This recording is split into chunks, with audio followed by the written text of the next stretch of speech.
Épître aux Hébreux. Lecture des chapitres 1 à 13. Photos et prise de son, le Nouveau Testament.blogspot.com. Jésus est en vie. Abonnez-vous. Après avoir autrefois, à plusieurs reprises et de plusieurs manières parlé à nos pères par les prophètes, Dieu, dans ces derniers temps, nous a parlé par le Fils qu'il a établi héritier de toutes choses par lequel il a aussi créé le monde.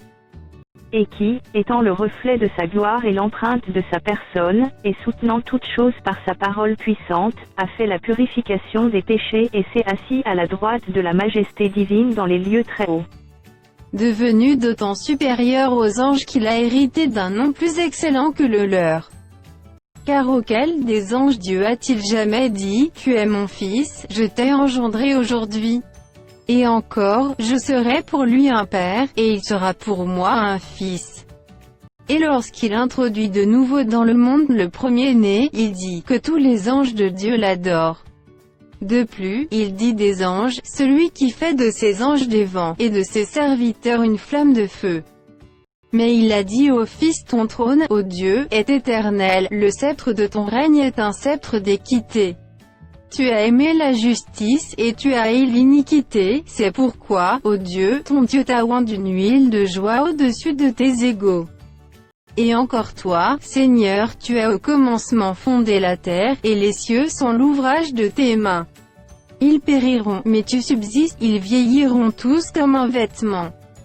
Tu les rouleras comme un manteau et ils seront changés, mais toi, tu restes le même, et tes années ne finiront point.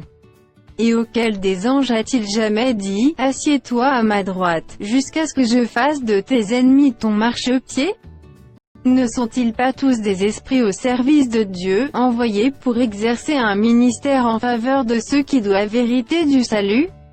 C'est pourquoi nous devons d'autant plus nous attacher aux choses que nous avons entendues, de peur que nous ne soyons emportés loin d'elles.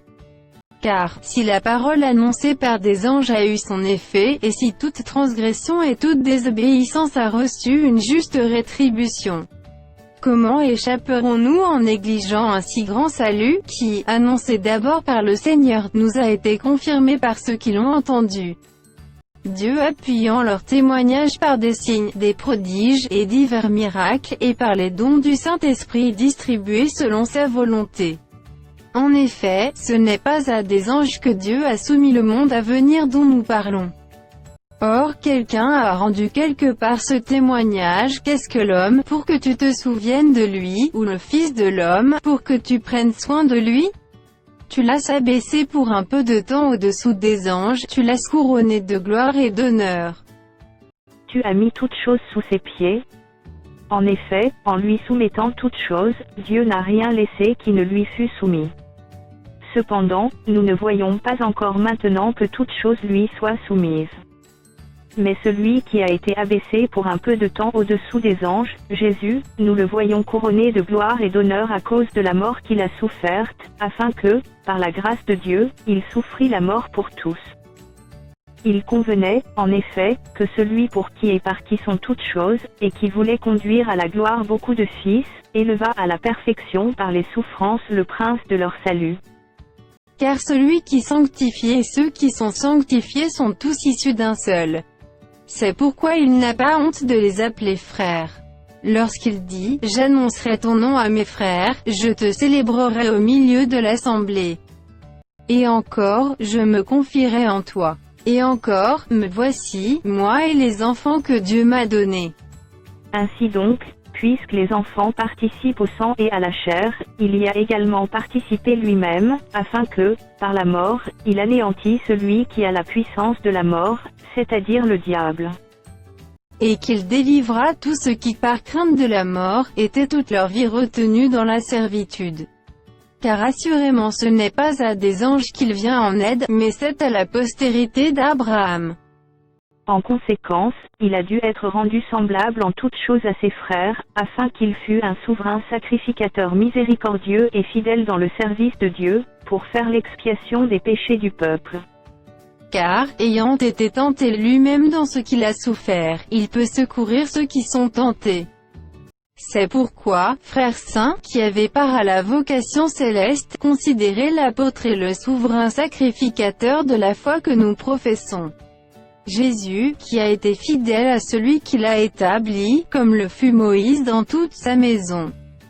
Car il a été jugé digne d'une gloire d'autant supérieure à celle de Moïse que celui qui a construit une maison a plus d'honneur que la maison même. Chaque maison est construite par quelqu'un, mais celui qui a construit toute chose, c'est Dieu. Pour Moïse, il a été fidèle dans toute la maison de Dieu, comme serviteur, pour rendre témoignage de ce qui devait être annoncé. Mais Christ l'est comme fils sur sa maison, et sa maison, c'est nous, pourvu que nous retenions jusqu'à la fin la ferme confiance et l'espérance dont nous nous glorifions. C'est pourquoi, selon ce que dit le Saint-Esprit, aujourd'hui, si vous entendez sa voix, n'endurcissez pas vos cœurs, comme lors de la révolte, le jour de la tentation dans le désert, où vos pères me tentèrent pour m'éprouver, et ils virent mes œuvres pendant 40 ans. Aussi je fus irrité contre cette génération, et je dis, ils ont toujours un cœur qui s'égare. Ils n'ont pas connu mes voies. Je jurai donc dans ma colère, ils n'entreront pas dans mon repos. Prenez garde, frères, que quelqu'un de vous n'ait un cœur mauvais et incrédule, au point de se détourner du Dieu vivant. Mais exhortez-vous les uns les autres chaque jour, aussi longtemps qu'on peut dire, aujourd'hui, afin qu'aucun de vous ne s'endurcisse par la séduction du péché. Car nous sommes devenus participants de Christ, pourvu que nous retenions fermement jusqu'à la fin l'assurance que nous avions au commencement. Pendant qu'il a dit, aujourd'hui, si vous entendez sa voix, n'endurcissez pas vos cœurs, comme lors de la révolte. Qui furent, en effet, ceux qui se révoltèrent après l'avoir entendu, sinon tous ceux qui étaient sortis d'Égypte sous la conduite de Moïse? Et contre qui Dieu fut-il irrité pendant 40 ans, sinon contre ceux qui péchaient, et dont les cadavres tombèrent dans le désert? Et à qui jura-t-il qu'il n'entrerait pas dans son repos, sinon à ceux qui avaient désobéi? Aussi voyons-nous qu'ils ne purent y entrer à cause de leur incrédulité. Craignons donc, tandis que la promesse d'entrer dans son repos subsiste encore, qu'aucun de vous ne paraisse être venu trop tard. Car cette bonne nouvelle nous a été annoncée aussi bien qu'à eux, mais la parole qui leur fut annoncée ne leur servit de rien, parce qu'elle ne trouva pas de la foi chez ceux qui l'entendirent. Pour nous qui avons cru, nous entrons dans le repos, selon qu'il dit, je jurai dans ma colère, ils n'entreront pas dans mon repos. Il dit cela, quoique ses œuvres eussent été achevées depuis la création du monde. Car il a parlé quelque part ainsi du 7e jour, et Dieu se reposa de toutes ses œuvres le 7e jour. Et ici encore, ils n'entreront pas dans mon repos. Or, puisqu'il est encore réservé à quelques-uns d'y entrer, et que ceux à qui d'abord la promesse a été faite n'y sont pas entrés à cause de leur désobéissance, Dieu fixe de nouveau un jour aujourd'hui en disant dans David si longtemps après, comme il l'a dit plus haut, aujourd'hui, si vous entendez sa voix, n'endurcissez pas vos cœurs. Car, si Josué leur eût donné le repos, ils ne parleraient pas après cela d'un autre jour. Il y a donc un repos de sabbat réservé au peuple de Dieu. Car celui qui entre dans le repos de Dieu se repose de ses œuvres, comme Dieu s'est reposé des siennes. Efforçons-nous donc d'entrer dans ce repos, afin que personne ne tombe en donnant le même exemple de désobéissance. Car la parole de Dieu est vivante et efficace, plus tranchante qu'une épée quelconque à 2 tranchants, pénétrante jusqu'à partager âme et esprit, jointure et moelle, elle juge les sentiments et les pensées du cœur. Nulle créature n'est cachée devant lui, mais tout est à nu et à découvert aux yeux de celui à qui nous devons rendre compte. Ainsi, puisque nous avons un grand souverain sacrificateur qui a traversé les cieux, Jésus, le Fils de Dieu, demeurons fermes dans la foi que nous professons. Car nous n'avons pas un souverain sacrificateur qui ne puisse compatir à nos faiblesses, au contraire, il a été tenté comme nous en toutes choses, sans commettre de péché. Approchons-nous donc avec assurance du trône de la grâce, afin d'obtenir miséricorde et de trouver grâce pour être secourus dans nos besoins. En effet, tout souverain sacrificateur pris du milieu des hommes est établi pour les hommes dans le service de Dieu, afin de présenter des offrandes et des sacrifices pour les péchés. Il peut être indulgent pour les ignorants et les égarés, puisque la faiblesse est aussi son partage. Et c'est à cause de cette faiblesse qu'il doit offrir des sacrifices pour ses propres péchés, comme pour ceux du peuple. Nul ne s'attribue cette dignité, s'il n'est appelé de Dieu, comme le fut Aaron. Et Christ ne s'est pas non plus attribué la gloire de devenir souverain sacrificateur, mais il la tient de celui qui lui a dit, « Tu es mon fils, je t'ai engendré aujourd'hui ». Comme il dit encore ailleurs, « Tu es sacrificateur pour toujours selon l'ordre de Melchisédek ». C'est lui qui, dans les jours de sa chair, ayant présenté avec de grands cris et avec larmes des prières et des supplications à celui qui pouvait le sauver de la mort, et ayant été exaucé à cause de sa piété, a appris, bien qu'il fût fils, l'obéissance par les choses qu'il a souffertes. Et qui, après avoir été élevé à la perfection, est devenu pour tous ceux qui lui obéissent l'auteur d'un salut éternel. Dieu l'ayant déclaré souverain sacrificateur selon l'ordre de Melchisédek. Nous avons beaucoup à dire là-dessus, et des choses difficiles à expliquer, parce que vous êtes devenus lents à comprendre. Vous, en effet, qui depuis longtemps devriez être des maîtres, vous avez encore besoin qu'on vous enseigne les premiers rudiments des oracles de Dieu, vous en êtes venus à avoir besoin de lait et non d'une nourriture solide. Or, quiconque en est au lait n'a pas l'expérience de la parole de justice, car il est un enfant. Mais la nourriture solide est pour les hommes faits, pour ceux dont le jugement est exercé par l'usage à discerner ce qui est bien et ce qui est mal. C'est pourquoi, laissant les éléments de la parole de Christ, tendons à ce qui est parfait, sans poser de nouveau le fondement du renoncement aux œuvres mortes, de la foi en Dieu, de la doctrine des baptêmes, de l'imposition des mains, de la résurrection des morts, et du jugement éternel. C'est ce que nous ferons, si Dieu le permet. Car il est impossible que ceux qui ont été une fois éclairés, qui ont goûté le don céleste, qui ont eu part au Saint-Esprit, qui ont goûté la bonne parole de Dieu et les puissances du siècle à venir, et qui sont tombés, soient encore renouvelés et amenés à la repentance, puisqu'ils crucifient pour leur part le Fils de Dieu et l'exposent à l'ignominie.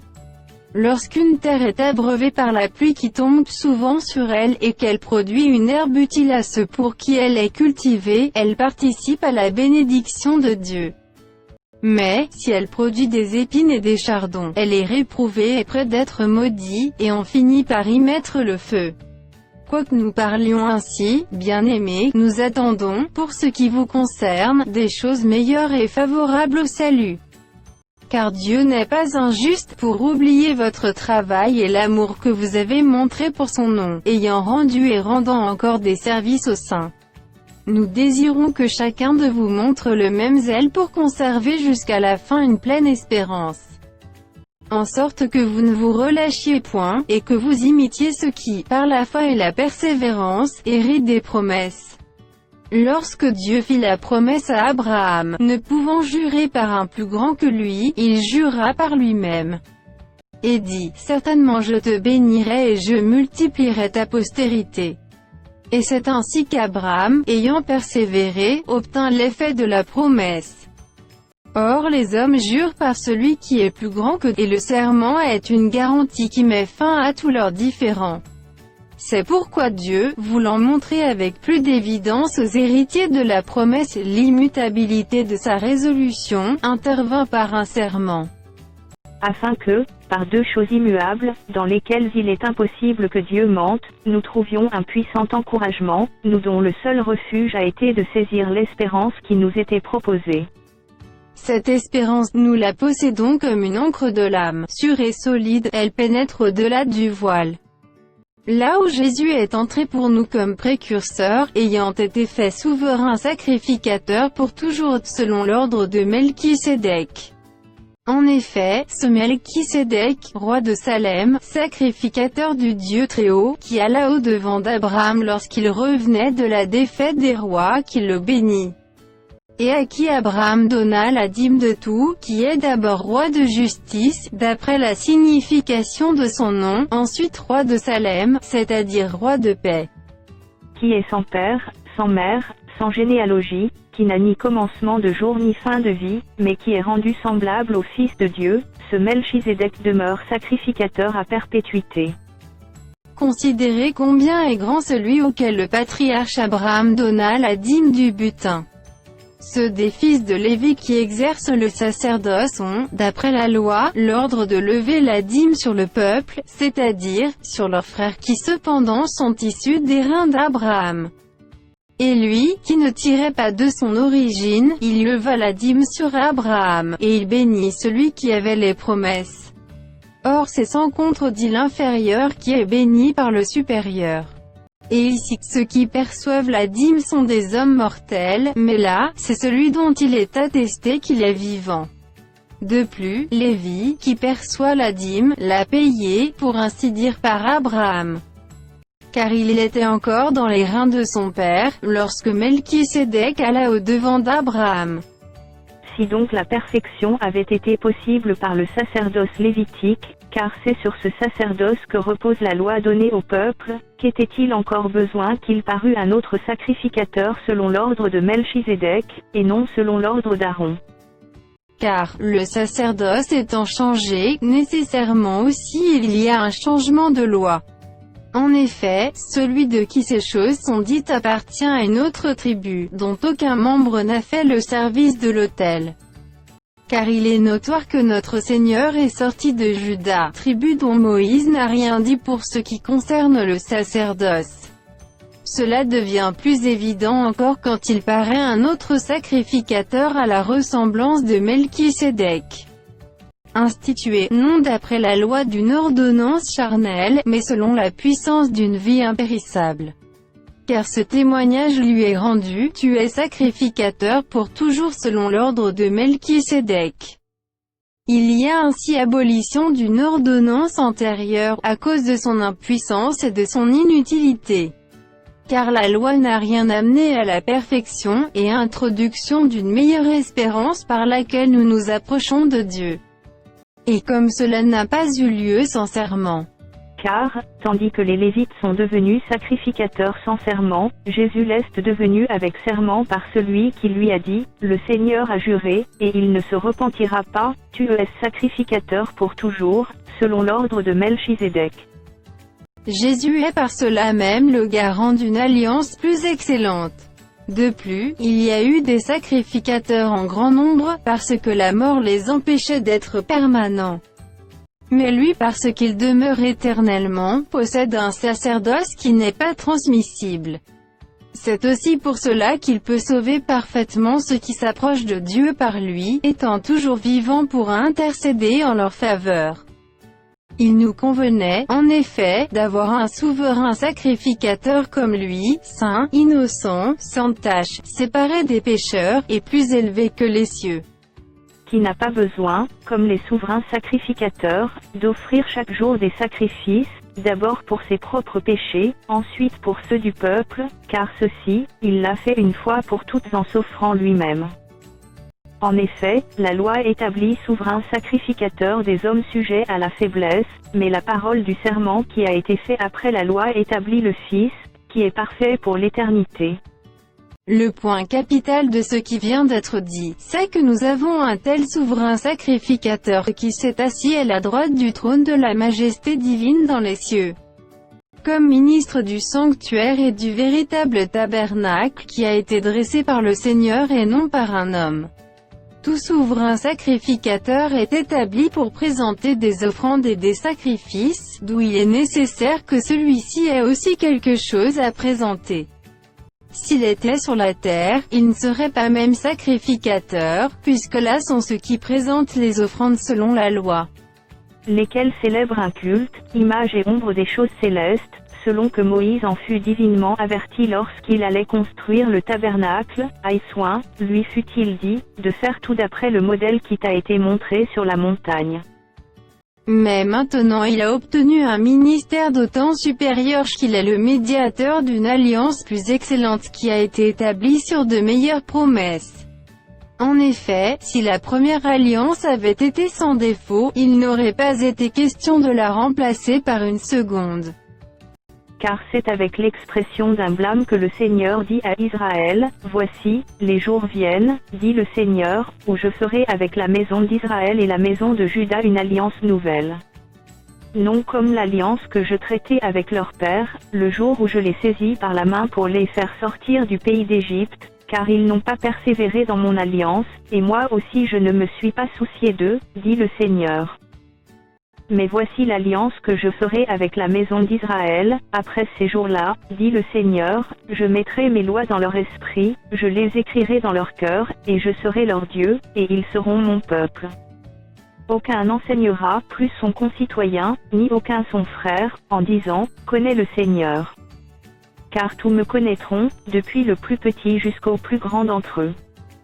Parce que je pardonnerai leurs iniquités, et que je ne me souviendrai plus de leurs péchés. En disant, une alliance nouvelle, il a déclaré la première ancienne, or, ce qui est ancien, ce qui a vieilli, est près de disparaître. La première alliance avait aussi des ordonnances relatives au culte, et le sanctuaire terrestre. Un tabernacle fut, en effet, construit. Dans la partie antérieure, appelée le lieu saint, était le chandelier, la table et les pains de proposition. Derrière le second voile se trouvait la partie du tabernacle appelée le Saint des Saints, renfermant l'autel d'or pour les parfums, et l'arche de l'alliance, entièrement recouverte d'or. Il y avait dans l'arche un vase d'or contenant la manne, la verge d'Aaron, qui avait fleuri, et les tables de l'alliance. Au-dessus de l'arche étaient les chérubins de la gloire couvrant de leur ombre le propitiatoire. Ce n'est pas le moment de parler en détail là-dessus. Or, ces choses étant ainsi disposées, les sacrificateurs qui font le service entrent en tout temps dans la première partie du tabernacle. Et dans la seconde le souverain sacrificateur seul entre une fois par an, non sans y porter du sang qu'il offre pour lui-même et pour les péchés du peuple. Le Saint-Esprit montrait par là que le chemin du lieu très saint n'était pas encore ouvert tant que le premier tabernacle subsistait. C'est une figure pour le temps actuel, où l'on présente des offrandes et des sacrifices qui ne peuvent rendre parfait sous le rapport de la conscience celui qui rend ce culte. Et qui, avec les aliments, les boissons et les diverses ablutions, étaient des ordonnances charnelles imposées seulement jusqu'à une époque de réformation. Mais Christ est venu comme souverain sacrificateur des biens à venir, il a traversé le tabernacle plus grand et plus parfait, qui n'est pas construit de main d'homme, c'est-à-dire, qui n'est pas de cette création. Et il est entré une fois pour toutes dans le lieu très saint, non avec le sang des boucs et des veaux, mais avec son propre sang, ayant obtenu une rédemption éternelle. Car si le sang des taureaux et des boucs, et la cendre d'une vache, répandue sur ceux qui sont souillés, sanctifie et procure la pureté de la chair, combien plus le sang de Christ, qui, par un esprit éternel, s'est offert lui-même sans tache à Dieu, purifiera-t-il votre conscience des œuvres mortes, afin que vous serviez le Dieu vivant. Et c'est pour cela qu'il est le médiateur d'une nouvelle alliance, afin que, la mort étant intervenue pour le rachat des transgressions commises sous la première alliance, ceux qui ont été appelés reçoivent l'héritage éternel qui leur a été promis. Car là où il y a un testament, il est nécessaire que la mort du testateur soit constatée. Un testament, en effet, n'est valable qu'en cas de mort puisqu'il n'a aucune force tant que le testateur vit. Voilà pourquoi c'est avec du sang que même la première alliance fut inaugurée. Moïse, après avoir prononcé devant tout le peuple tous les commandements de la loi, prit le sang des veaux et des boucs, avec de l'eau, de la laine écarlate, et de l'hysope, et il fit l'aspersion sur le livre lui-même et sur tout le peuple. En disant, ceci est le sang de l'alliance que Dieu a ordonné pour vous. Il fit pareillement l'aspersion avec le sang sur le tabernacle et sur tous les ustensiles du culte. Et presque tout, d'après la loi, est purifié avec du sang, et sans effusion de sang il n'y a pas de pardon. Il était donc nécessaire, puisque les images des choses qui sont dans les cieux devaient être purifiées de cette manière, que les choses célestes elles-mêmes le fussent par des sacrifices plus excellents que ceux-là. Car Christ n'est pas entré dans un sanctuaire fait de main d'homme, en imitation du véritable, mais il est entré dans le ciel même, afin de comparaître maintenant pour nous devant la face de Dieu. Et ce n'est pas pour s'offrir lui-même plusieurs fois qu'il y est entré, comme le souverain sacrificateur entre chaque année dans le sanctuaire avec du sang étranger. Autrement, il aurait fallu qu'il eût souffert plusieurs fois depuis la création du monde, tandis que maintenant, à la fin des siècles, il a paru une seule fois pour abolir le péché par son sacrifice. Et comme il est réservé aux hommes de mourir une seule fois, après quoi vient le jugement. De même Christ, qui s'est offert une seule fois pour porter les péchés de plusieurs, apparaîtra sans péché une seconde fois à ceux qui l'attendent pour leur salut. En effet, la loi, qui possède une ombre des biens à venir, et non l'exacte représentation des choses, ne peut jamais, par les mêmes sacrifices qu'on offre perpétuellement chaque année, amener les assistants à la perfection. Autrement, n'aurait-on pas cessé de les offrir, parce que ceux qui rendent ce culte, étant une fois purifiés, n'auraient plus eu aucune conscience de leurs péchés? Mais le souvenir des péchés est renouvelé chaque année par ces sacrifices. Car il est impossible que le sang des taureaux et des boucs ôte les péchés. C'est pourquoi Christ, entrant dans le monde, dit « Tu n'as voulu ni sacrifice ni offrande, mais tu m'as formé un corps. Tu n'as agréé ni holocauste ni sacrifice pour le péché. Alors j'ai dit, voici, je viens, dans le rouleau du livre il est question de moi, pour faire, ô Dieu, ta volonté. » Après avoir dit d'abord, tu n'as voulu et tu n'as agréé ni sacrifice ni offrande, ni holocauste ni sacrifice pour le péché, ce qu'on offre selon la loi. Il dit ensuite, voici, je viens pour faire ta volonté. Il abolit ainsi la première chose pour établir la seconde. C'est en vertu de cette volonté que nous sommes sanctifiés, par l'offrande du corps de Jésus-Christ, une fois pour toutes. Et tandis que tout sacrificateur fait chaque jour le service et offre souvent les mêmes sacrifices qui ne peuvent jamais ôter les péchés. Lui, après avoir offert un seul sacrifice pour les péchés, s'est assis pour toujours à la droite de Dieu, attendant désormais que ses ennemis soient devenus son marchepied.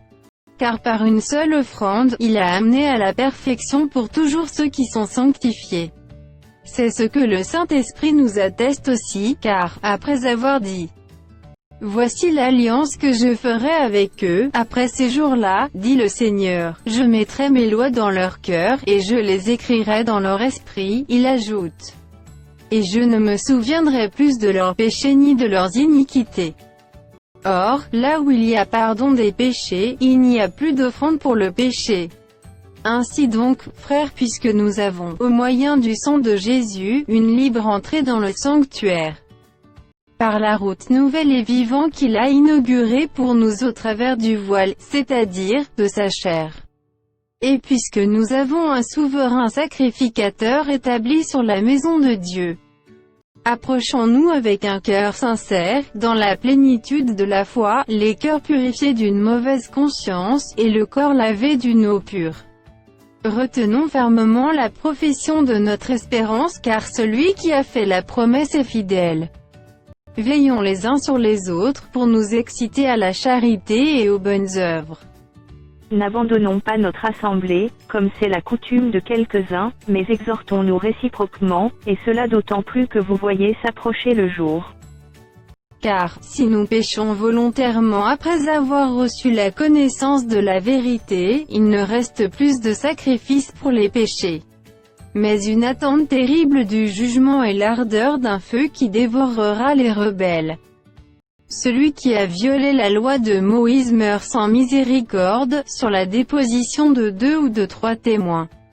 De quel pire châtiment pensez-vous que sera jugé digne celui qui aura foulé aux pieds le Fils de Dieu, qui aura tenu pour profane le sang de l'alliance, par lequel il a été sanctifié, et qui aura outragé l'Esprit de la grâce.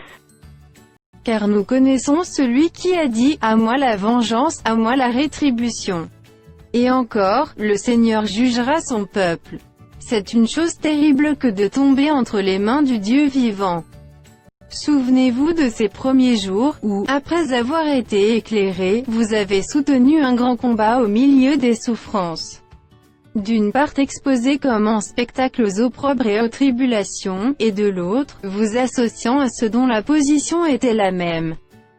En effet, vous avez eu de la compassion pour les prisonniers, et vous avez accepté avec joie l'enlèvement de vos biens, sachant que vous avez des biens meilleurs et qui durent toujours.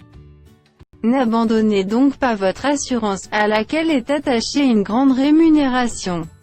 Car vous avez besoin de persévérance, afin qu'après avoir accompli la volonté de Dieu, vous obteniez ce qui vous est promis. Encore un peu de temps, celui qui doit venir viendra, et il ne tardera pas. Et mon juste vivra par la foi, mais, s'il se retire, mon âme ne prend pas plaisir en lui. Nous ne sommes pas de ceux qui se retirent pour se perdre, mais de ceux qui ont la foi pour sauver leur âme. Or la foi est une ferme assurance des choses qu'on espère, une démonstration de celles qu'on ne voit pas. Pour l'avoir possédée, les anciens ont obtenu un témoignage favorable. C'est par la foi que nous reconnaissons que le monde a été formé par la parole de Dieu, en sorte que ce qu'on voit n'a pas été fait de choses visibles. C'est par la foi qu'Abel offrit à Dieu un sacrifice plus excellent que celui de Caïn, c'est par elle qu'il fut déclaré juste, Dieu approuvant ses offrandes, et c'est par elle qu'il parle encore, quoique mort. C'est par la foi qu'Enoch fut enlevé pour qu'il ne vît point la mort, et qu'il ne parut plus parce que Dieu l'avait enlevé, car, avant son enlèvement, il avait reçu le témoignage qu'il était agréable à Dieu.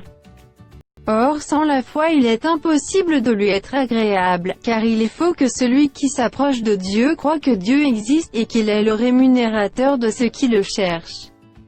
C'est par la foi que Noé, divinement averti des choses qu'on ne voyait pas encore, et saisi d'une crainte respectueuse, construisit une arche pour sauver sa famille, c'est par elle qu'il condamna le monde, et devint héritier de la justice qui s'obtient par la foi. C'est par la foi qu'Abraham, lors de sa vocation, obéit et partit pour un lieu qu'il devait recevoir en héritage, et qu'il partit sans savoir où il allait. C'est par la foi qu'il vint s'établir dans la terre promise comme dans une terre étrangère, habitant sous des tents, ainsi qu'Isaac et Jacob, les cohéritiers de la même promesse. Car il attendait la cité qui a de solides fondements, celle dont Dieu est l'architecte et le constructeur.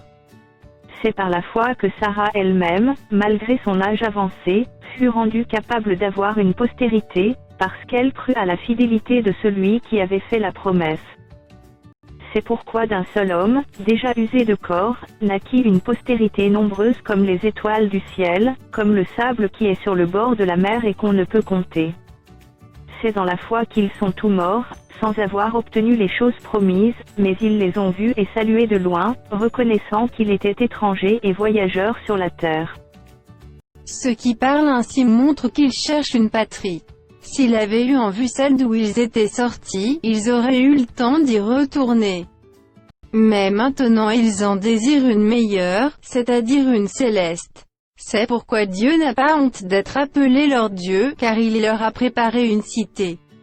C'est par la foi qu'Abraham offrit Isaac, lorsqu'il fut mis à l'épreuve, et qu'il offrit son fils unique, lui qui avait reçu les promesses. Et à qui il avait été dit, en Isaac sera nommé pour toi une postérité. Il pensait que Dieu est puissant, même pour ressusciter les morts, aussi le recouvra-t-il par une sorte de résurrection. C'est par la foi qu'Isaac bénit Jacob et Ésaü, en vue des choses à venir. C'est par la foi que Jacob mourant bénit chacun des fils de Joseph, et qu'il adora, appuyé sur l'extrémité de son bâton. C'est par la foi que Joseph mourant fit mention de la sortie des fils d'Israël, et qu'il donna des ordres au sujet de ses os. C'est par la foi que Moïse, à sa naissance, fut caché pendant 3 mois par ses parents, parce qu'ils virent que l'enfant était beau, et qu'ils ne craignirent pas l'ordre du roi. C'est par la foi que Moïse, devenu grand, refusa d'être appelé fils de la fille de Pharaon, aimant mieux être maltraité avec le peuple de Dieu que d'avoir pour un temps la jouissance du péché. Regardant l'opprobre de Christ comme une richesse plus grande que les trésors de l'Égypte, car il avait les yeux fixés sur la rémunération. C'est par la foi qu'il quitta l'Égypte sans être effrayé de la colère du roi, car il se montra ferme, comme voyant celui qui est invisible. C'est par la foi qu'il fit la Pâque et l'aspersion du sang, afin que l'exterminateur ne touchât pas au premier-né des Israélites. C'est par la foi qu'ils traversèrent la mer Rouge comme un lieu sec, tandis que les Égyptiens qui en firent la tentative furent engloutis. C'est par la foi que les murailles de Jéricho tombèrent, après qu'on en eut fait le tour pendant 7 jours. C'est par la foi que Rahab la prostituée ne périt pas avec les rebelles, parce qu'elle avait reçu les espions avec bienveillance. Et que dirais-je encore? Car le temps me manquerait pour parler de Gédéon, de Barak, de Samson, de Jephthé, de David, de Samuel et des prophètes, qui, par la foi, vainquirent des royaumes, exercèrent la justice, obtinrent des promesses, fermèrent la gueule des lions, éteignirent la puissance du feu, échappèrent aux tranchants de l'épée, guérirent de leurs maladies, furent vaillants à la guerre, mirent en fuite des armées étrangères. Des femmes recouvrèrent leur mort par la résurrection, d'autres furent livrées au tourment, et n'acceptèrent point de délivrance, afin d'obtenir une meilleure résurrection. D'autres subirent les moqueries et le fouet, les chaînes et la prison. Ils furent lapidés, sciés, torturés, ils moururent tués par l'épée, ils allèrent çà et là vêtus de peau de brebis et de peau de chèvre, dénués de tout, persécutés, maltraités. Eux dont le monde n'était pas digne, errant dans les déserts et les montagnes, dans les cavernes et les antres de la terre. Tous ceux-là, à la fois desquels il y a été rendu témoignage, n'ont pas obtenu ce qui leur était promis. Dieu ayant vu quelque chose de meilleur pour nous, afin qu'ils ne parvinssent pas sans nous à la perfection. Nous donc aussi, puisque nous sommes environnés d'une si grande nuée de témoins, rejetons tout fardeau, et le péché qui nous enveloppe si facilement, et courons avec persévérance dans la carrière qui nous est ouverte. Ayant les regards sur Jésus, le chef et le consommateur de la foi, qui, en vue de la joie qui lui était réservée, a souffert la croix, méprisé l'ignominie, et s'est assis à la droite du trône de Dieu. Considérez, en effet, celui qui a supporté contre sa personne une telle opposition de la part des pécheurs, afin que vous ne vous lassiez point, l'âme découragée. Vous n'avez pas encore résisté jusqu'au sang, en luttant contre le péché. Et vous avez oublié l'exhortation qui vous est adressée comme à des fils. Mon fils, ne méprise pas le châtiment du Seigneur, et ne perds pas courage lorsqu'il te reprend. Car le Seigneur châtie celui qu'il aime, et il frappe de la verge tout ce qu'il reconnaît pour ses fils. Supportez le châtiment, c'est comme des fils que Dieu vous traite, car quel est le fils qu'un père ne châtie pas? Mais si vous êtes exempts du châtiment auquel tous ont part, vous êtes donc des enfants illégitimes, et non des fils. D'ailleurs, puisque nos pères selon la chair nous ont châtiés, et que nous les avons respectés, ne devons-nous pas à bien plus forte raison nous soumettre au Père des esprits, pour avoir la vie? Nos pères nous châtiaient pour peu de jours comme ils le trouvaient bon, mais Dieu nous châtie pour notre bien, afin que nous participions à sa sainteté. Il est vrai que tout châtiment semble d'abord un sujet de tristesse, et non de joie, mais il produit plus tard pour ceux qui ont été ainsi exercés un fruit paisible de justice. Fortifiez donc vos mains languissantes et vos genoux affaiblis. Et suivez avec vos pieds des voies droites, afin que ce qui est boiteux ne dévie pas, mais plutôt se raffermisse. Recherchez la paix avec tous, et la sanctification, sans laquelle personne ne verra le Seigneur. Veillez à ce que nul ne se prive de la grâce de Dieu, à ce qu'aucune racine d'amertume, poussant des rejetons, ne produise du trouble, et que plusieurs n'en soient infectés. À ce qu'il n'y ait ni impudique, ni profane comme Ésaü, qui pour un mets vendit son droit d'aînesse. Vous savez que, plus tard, voulant obtenir la bénédiction, il fut rejeté, quoiqu'il la sollicita avec larmes, car son repentir ne put avoir aucun effet. Vous ne vous êtes pas approché d'une montagne qu'on pouvait toucher et qui était embrasée par le feu, ni de la nuée, ni des ténèbres, ni de la tempête, ni du retentissement de la trompette, ni du bruit des paroles, tels que ceux qui l'entendirent demandèrent qu'il ne leur en fût adressé aucune de plus. Car ils ne supportaient pas cette déclaration, si même une bête touche la montagne, elle sera lapidée. Et ce spectacle était si terrible que Moïse dit, « Je suis épouvanté et tout tremblant. » Mais vous vous êtes approchés de la montagne de Sion, de la cité du Dieu vivant, la Jérusalem céleste, des myriades qui forment le cœur des anges, de l'assemblée des premiers-nés inscrits dans les cieux, du juge qui est le Dieu de tous, des esprits des justes parvenus à la perfection, de Jésus qui est le médiateur de la nouvelle alliance, et du sang de l'aspersion qui parle mieux que celui d'Abel.